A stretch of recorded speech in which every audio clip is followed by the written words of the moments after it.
And now we return and nothing goes wrong. So we're trying to use the gate. No. Uh-oh. Haha, you thought you knew what was happening next? Fuck me. Alright. Am I gonna be forced to use the gate immediately? I wanted to go to the place next to the gate, because next to the gate was a thing, a path hadn't gone down yet. Nope.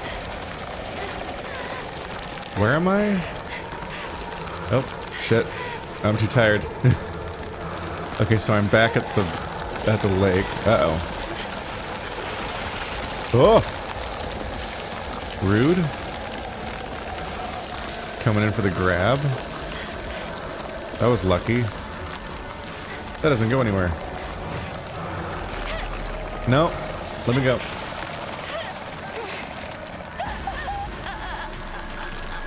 Oh, I lost. I thought that was like a, oh, get out of it, or a scripted sequence. That was a death. These sequences are a little weird because it's kind of hard to tell where to go in general in these chaotic levels, but it's also kind of hard to tell what is dangerous. Like, everything's dangerous ambiguously, but it's hard to tell where the parts are that will kill you. Like, am I in danger? Like, you know. There's shit everywhere, and then suddenly you randomly die, and you're like, which did that? Which part did that part?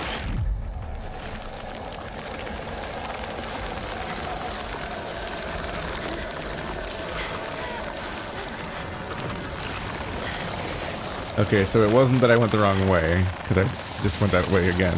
Hey, capsules. I guess I missed those.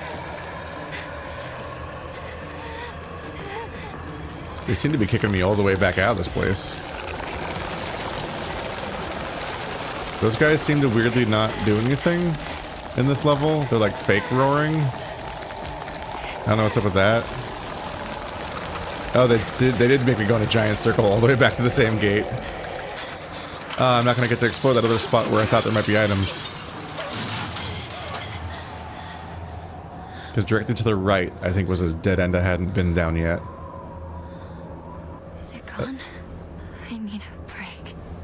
That was where I was about to say I was trying to go when then this whole sequence started. I'm amused by the idea that it chased us through all that, but then that one gate. Uh-oh. It's not gone, as it turns out. Was that a big guy? I thought it was just a rock at first, but I think that was the huge guy that kind of has a pyramid head sword. Well, damn, the previous one was a place we'd been before, so we kind of had an idea where we're going. I don't even know what this part of the level shaped like.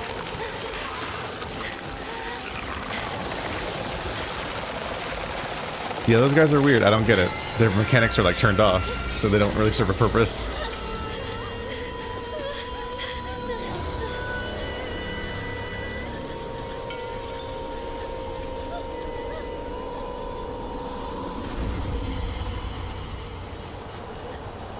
Ah, the gate. I can't cross the gate of the shrine. I need to get caught up on Dandadan.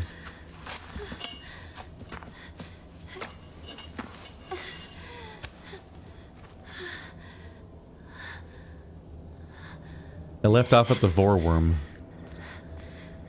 Is it finally over?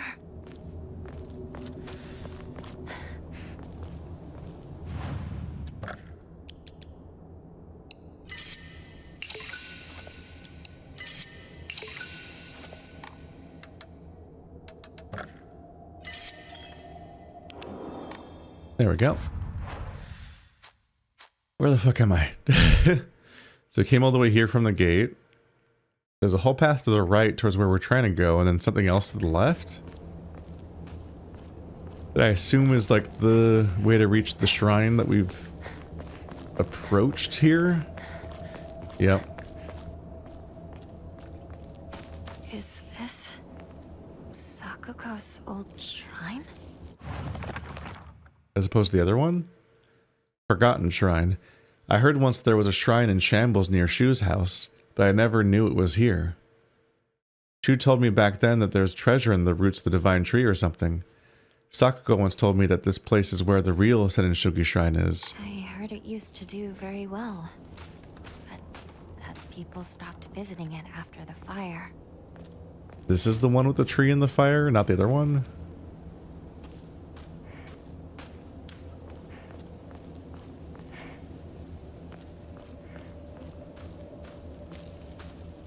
I'm gonna guess that she just sees it as Sakuko's shrine, and that Sakuko doesn't have particular ownership over these things, because 2 shrines for one little girl?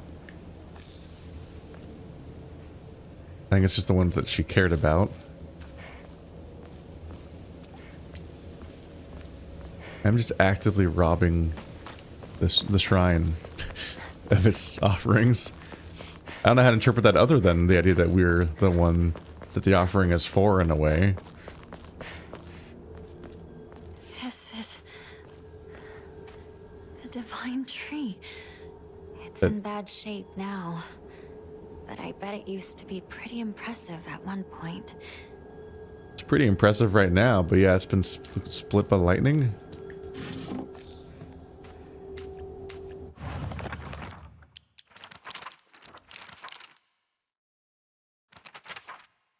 Senninsugi. Sakuko says that the custom of putting old tools to rest is called the Tsukumogami faith. During the course of history, it somehow fused with the Inari faith, making it a special religious view of Ebisugaoka. Ebisugaoka. I'm so bad at that. I don't know how to handle that middle bit for sure. The only shrine in town, Senninsugi Shrine, was, as its name suggests, worshipping a 1,000-year cedar as its divine tree. I guess that is what that name means. After living to see 1,000 years, it was praised as divine.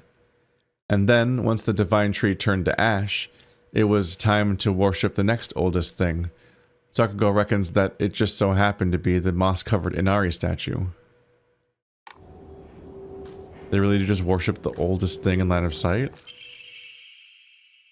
Regarding the legend of the sacred sword, it is said that Ebisugaoka is a hidden village that once served as a refuge for defeated soldiers of the Taira clan. Unfortunately, evidence to support this tale has yet to be found. Still, Ebisugaoka shares many cultural similarities with those of the other hidden villages, and it is my belief that this tale is true. According to the other local legends, the soldiers who fled here vowed to exact revenge upon the Minamoto clan and restored the Taira clan to its former glory. Upon swearing this oath, they buried their sword of their deceased leader at the base of the great tree that serves to protect this land. It'd be a historical breakthrough if we could find that sword.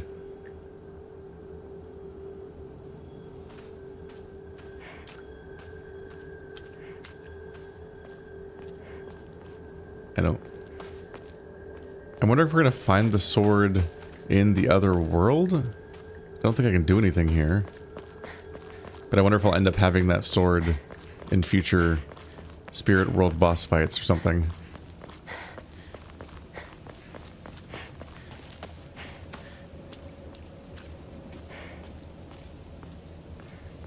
It's gotta be wild to have shrines like this, like right outside your house. Well, it's also gotta be kind of wild to have a whole hill that's just kind of like, yeah, my house is on top of this hill. It's our hill. We got a whole hill. Imagine having property.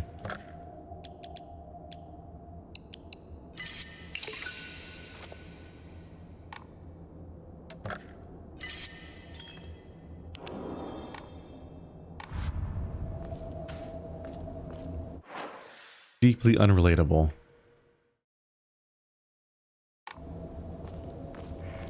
Can I just go back? Nope.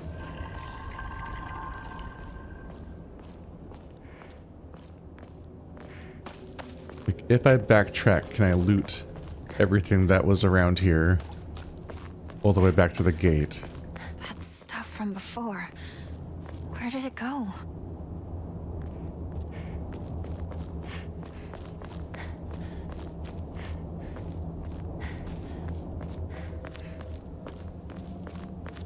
Seems there's no one here, but there's also nothing here. Where am I?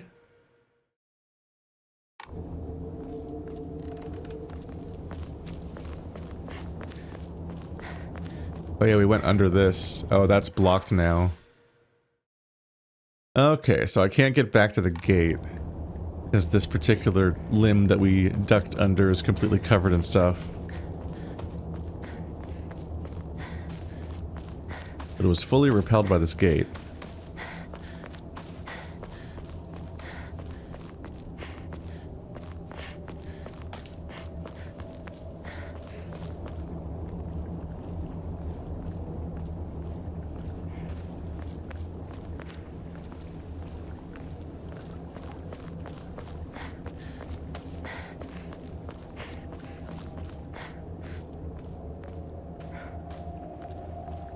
There is a concept here and also in like the summer Hikaru died and so on, where there's just like this creeping horror of like, what if all of these traditions and things were correct? What if there really is something in the woods?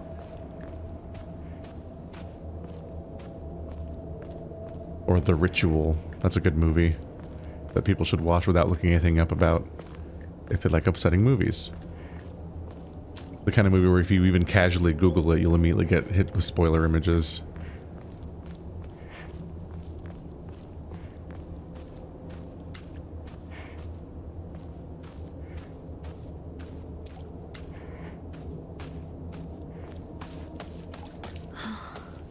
So it leads here.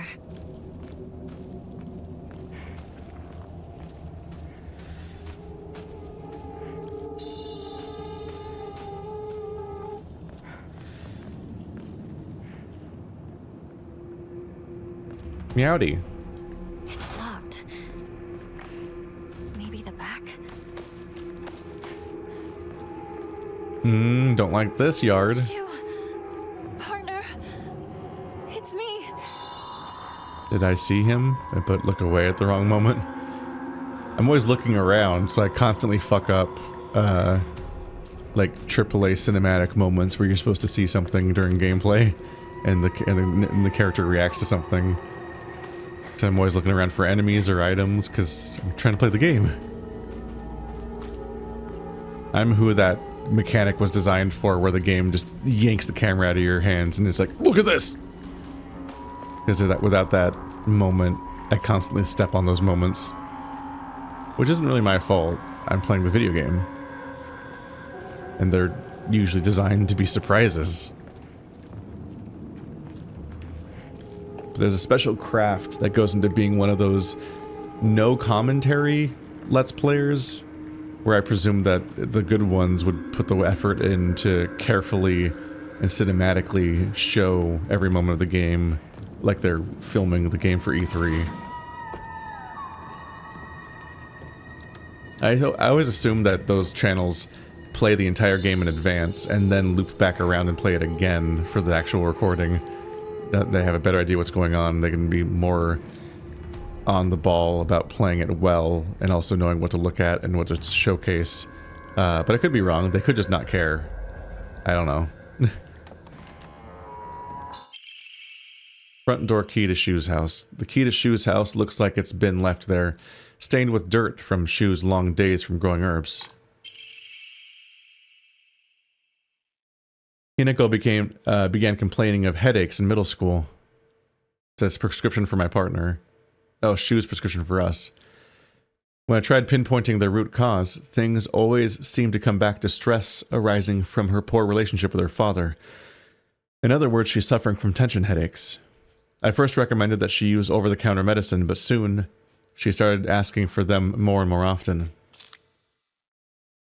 I don't like the thought of Hinako developing a reliance on such drugs, so I switched her to traditional Chinese medicine that uses kudzu root and peony, as it should put less of a strain on her body.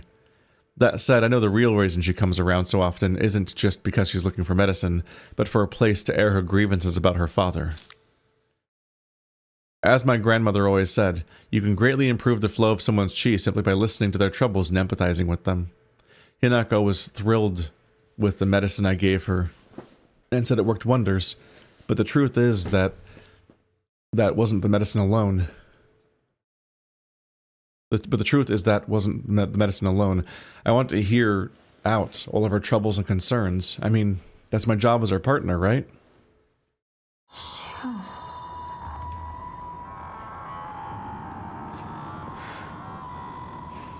I guess I'll wait for the two of them inside the house. I assume the back door also doesn't work.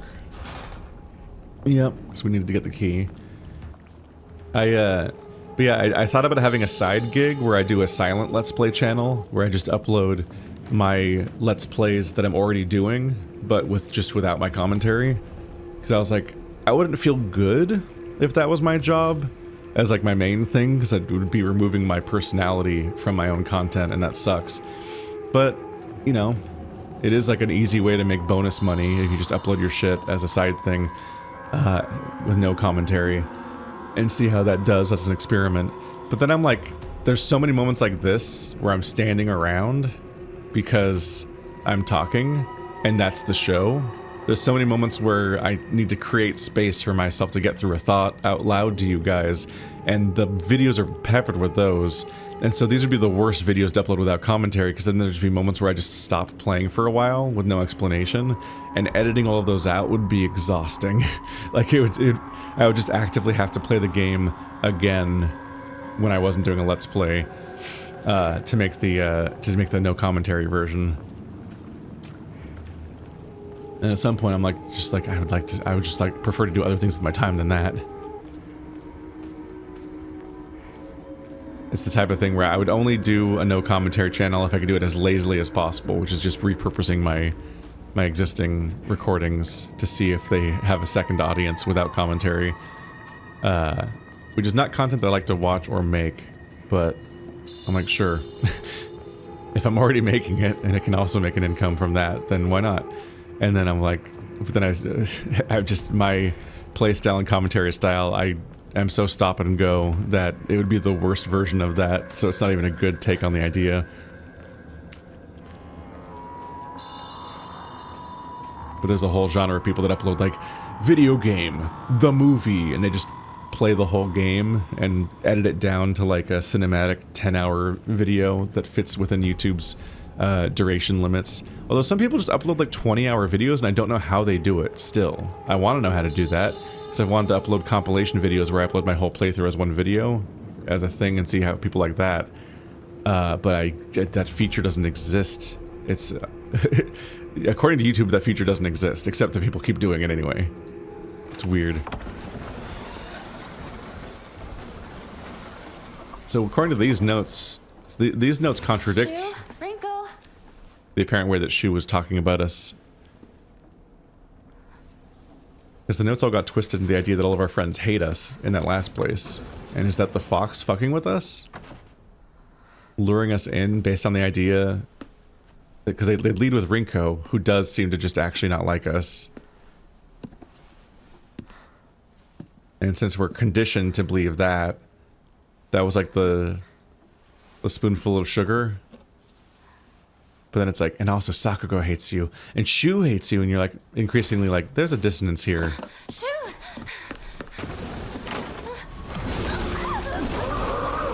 Me and who?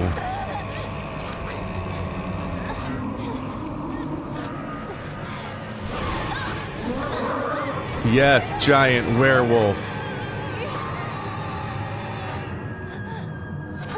I'm having the incorrect response to this scene.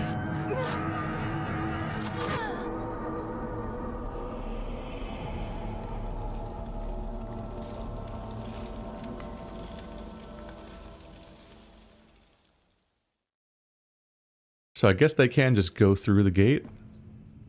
And we're back.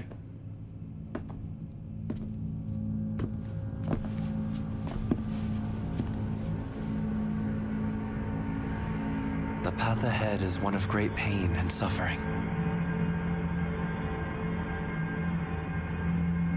I know. But I'm not afraid. Onward then. Here we perform 3 rituals. Oh, the doll. Run, hurry, there's no going back.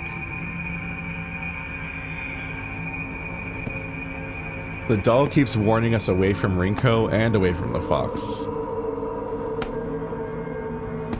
Which somewhat messes with the idea that maybe the fox is that Rinko's antagonism is an illusion created by the fox. I think Rinko's just the Venn diagram. She sucks in both realities. I may not see you here,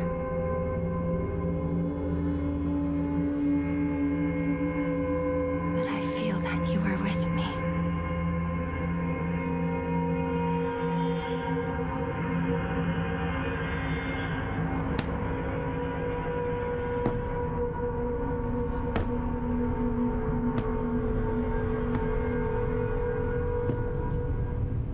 You can tell it's Silent Hill because it's a giant descending staircase. See, that appears infinite. The perfect person for you.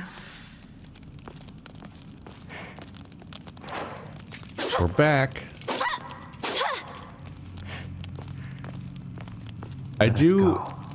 Hinako. Yes. I find it interesting what this realm is doing narratively, but I will admit that I am less engaged by this realm than the fog world of the main setting. Maybe because it's so abstract and it's disconnected from anything, like visually, like its layout and whatnot. So they're not doing the thing with the Rust dimension where it's a reinterpretation of the space we were already in. About this wall. Something about this wall. There's a fox charm or something written with fox and blood. Can't read these things, unfortunately. But I quite like the dynamic that there was 3 different versions of Silent Hill and you would revisit locations. Like you'd play through the level in its fog state and then you'd do a certain scene that would make it fall into its hell mode, essentially. And then in the Rust dimension, you'd had to like re-navigate this place as it was corrupted and changed and full of different enemies and its layout remixed and so on. This dark world, the spirit world or whatever, that's interesting. You can see openings to the outside. So far I've just assumed that we're just in the night the whole time. But something's going on here. Or that looks like the sky of the outside world during the other levels. It's also weird because I just went down a huge staircase downward, but here's the surface right there, implying that I just went down a huge staircase of a castle that was just like, it had a walkway going down the mountain, but the place we arrived at isn't deep underground. It's just right here at the surface. Almost like we're that close to having the option to like go back and leave. It's a strange space. But yeah, I feel like something is kind of lost via this place being so separate from the original setting. But also, I'm kind of just less into this like feudal Japan castle setting. I like the cutscenes that take place during it, and this place does, since it doesn't have to make sense, does enable them to have more nonsensical, crazy level design like we just did with the last level. But these segments, I feel like I don't know, they kind of drag in a way once the horror is not grounded in a reality. I guess it's because it doesn't feel like horror at all, actually. I guess that's how I would put it, is that these levels don't feel like horror. The closest we got was probably the part where I was in the big, dark lake area and there was giant faceless guys stalking me around. But overall, one of them was a combat tutorial and we're kind of meant to fight them. And overall, like, even though this area is more likely to hit me with overwhelming numbers of enemies where it feels like I'm supposed to run away, especially right at the end of each segment, they just don't really feel like a horror setting or narrative. It just feels like dark fantasy. It feels like a bit like Onimusha, I guess, where it's like I'm just a warrior that has to fight their way through this Japanese castle full of demons, and it just happens to be dark aesthetically, but it's not. It doesn't really feel like I'm in a horror setting the same way. It can't really scare me the same way, even if it can startle me. And I just find like the rust part, the rust version of Silent Hill very compelling with its rust and meat and so on. Family Physician's Log. February 10th. I have received reports that the patients will sometimes make strange sounds, then try to get on all fours and crawl around. Housemaids who served the family for so many years whisper among themselves, speaking of so-called fox possession.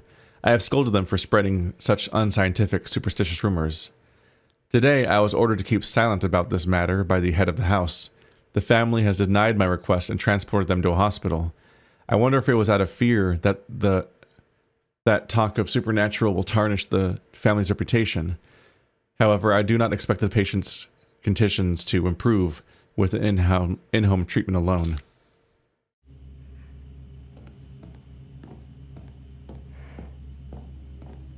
Be like, these used to be shorter excursions, but that last bit where I did the left wing of the dungeon, then the right wing of the dungeon, then go up and do the surprise booby boss fight. That was like enough of a gauntlet where I'm like, they stopped being short trips into this realm and became a really long trip into this realm. And that bit I just did at the lake, by comparison, was only like half an hour long. And now I'm here again, and I'm like, oh. Yeah, this it's not like actively bad in any way. It's just this setting is kind of starting to drag and feel a little overused by comparison. Because increasingly you're just like, what's going on with the characters? Where are they? What are we doing? And you want like more time there. And you keep getting ripped away to do this part. Which is like some kind of prolonged ritual of us being purified. Solemn letter.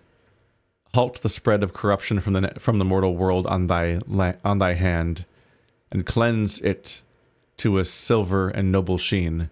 Rejoice, Hinako, and be welcome. Interesting little maze layout. 2 foxes again.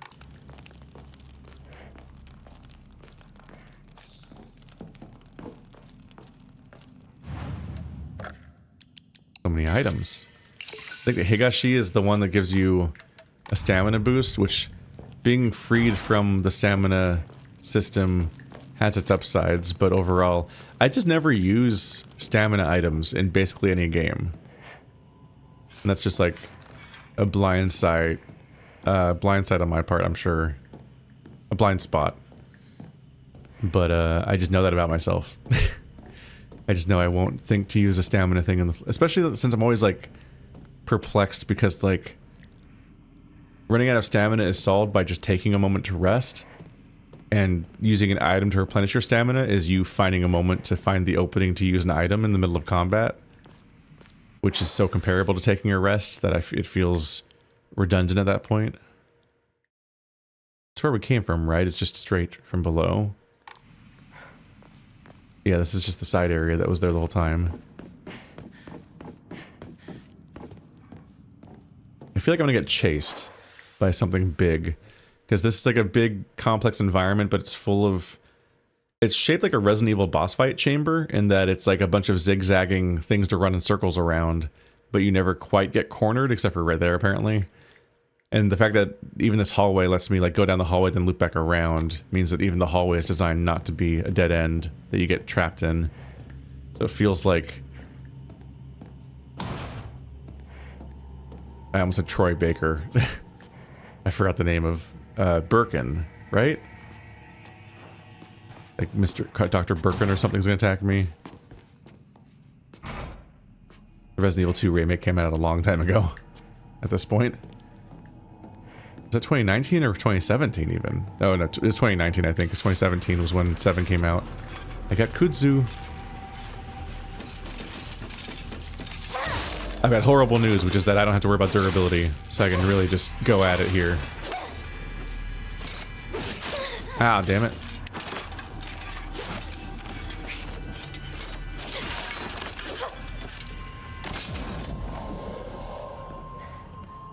Oh god, they were right to get back up. Watching people play this game pisses me off because I see them counter stuff all the time. And I'm like, how are you ready for the... Like, I understand that it's predictive. You can't really just respond to the hitting right trigger. Ow. Oh, god damn it. But yeah, you can't just hit right trigger in response to it turning red, because you have to be so fast. So as far as I know, you have to be able to predict when it's going to happen, essentially. I'm fucking this up.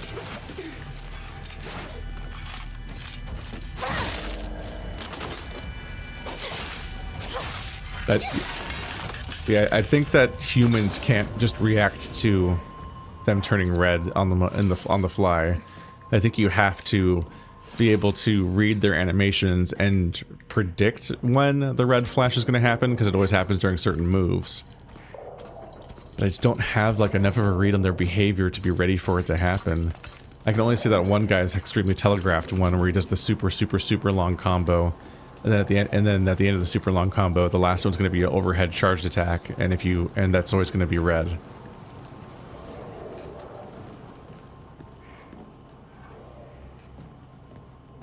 Why are you making yourself so hard to follow, man?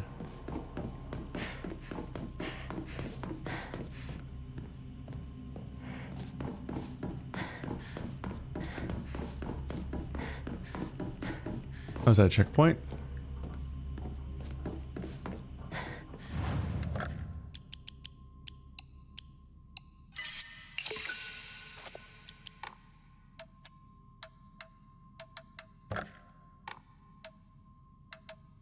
I'm much less inclined to draw Amamoris now, ever since I've gained the ability to raise my stats. But if you don't have an EMA, then you can't do it, which means that incentivizes drawing an Amamori, just to see if you draw a better one. I guess that's the dilemma. Enhances the effects of health restoring items and Amamoris. Heal more.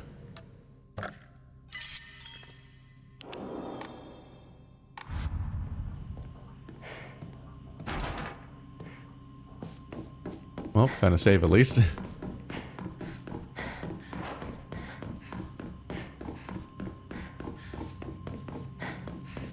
I'm predisposed to assume that this... have arrived. I'm not gonna be able to follow him in some way. Yes. I'm coming. I thought the door was just gonna slam shut in my face.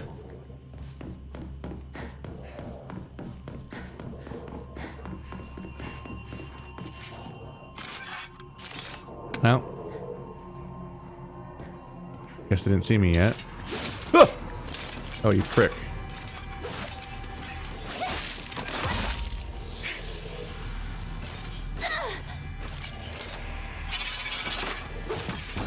Oh, it's a grab, damn it.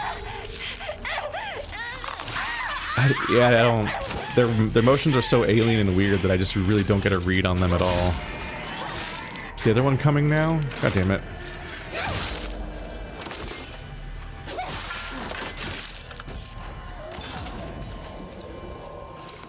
Did I wake up the other one just now? Oh god. Not you. No one likes you. God, the one place that makes these people... Is she coming? The one place that makes them not wake back up is so hard to get to.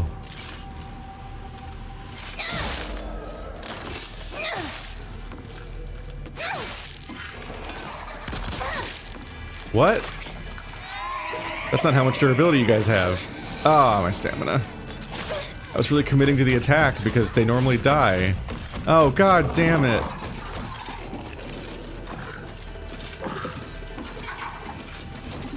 Does the screaming draw enemies in too? Oh, god damn it. I'm so fucked. It's too many enemies. It's so out of hand. Leave me alone, man.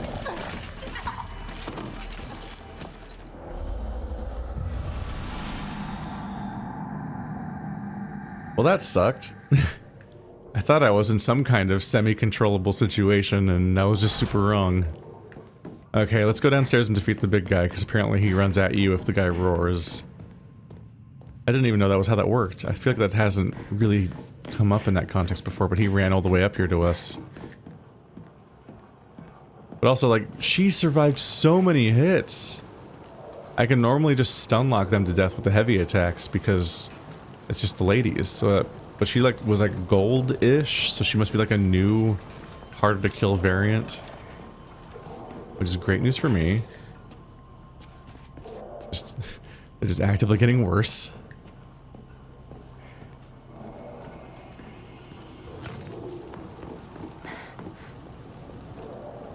Like you have to try to kill them right here? So I don't think even this room counts as blue light, does it?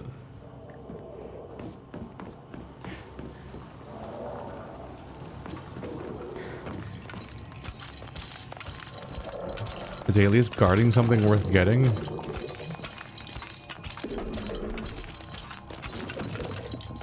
Hey! Look at me!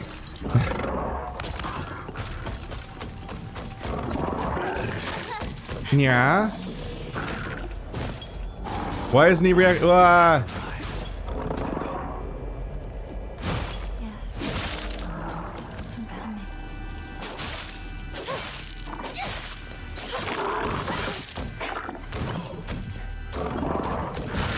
Oh damn it, I didn't react to the button press in time. God damn it. It's over. Is it fake blue? This is fake blue? Why would they do that? They've set up that blue light makes them not respawn, but he didn't get blued at all. Like when he came into it, I was specifically relying on him to get stunned by the blue thing so I could try up a big hit on them and then hit them during the blue. But also because the blue field, he wouldn't get back up after I beat him.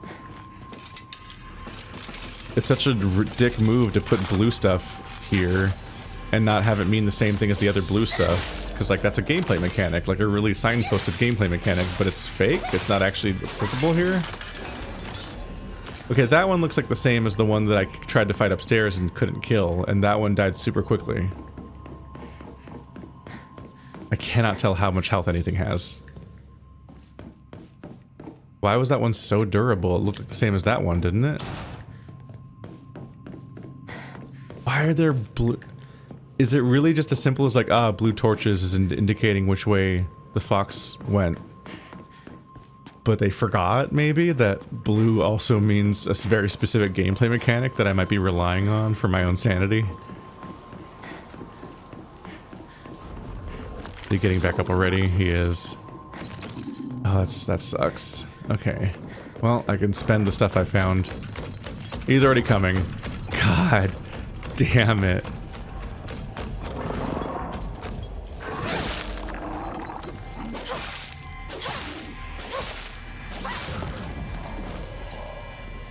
Well, focus is strong.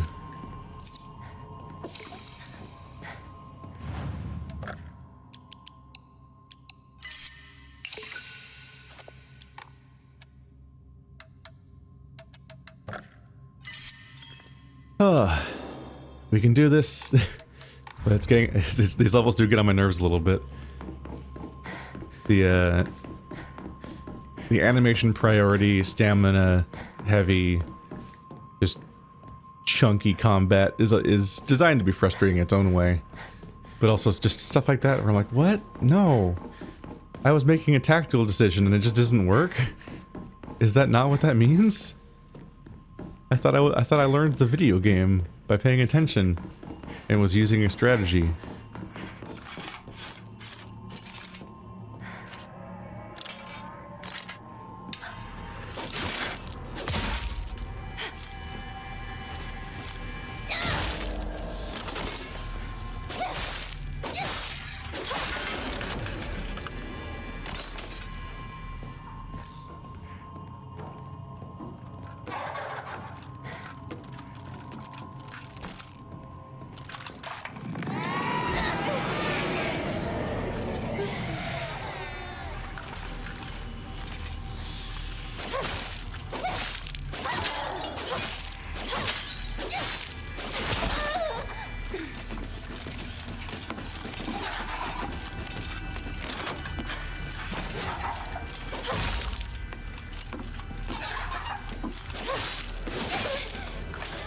Please just die. Oh, god damn it. I'm so fucked.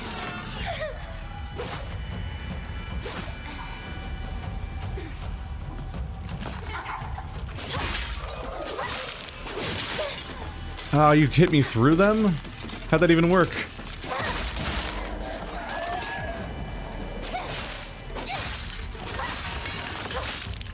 You died this time?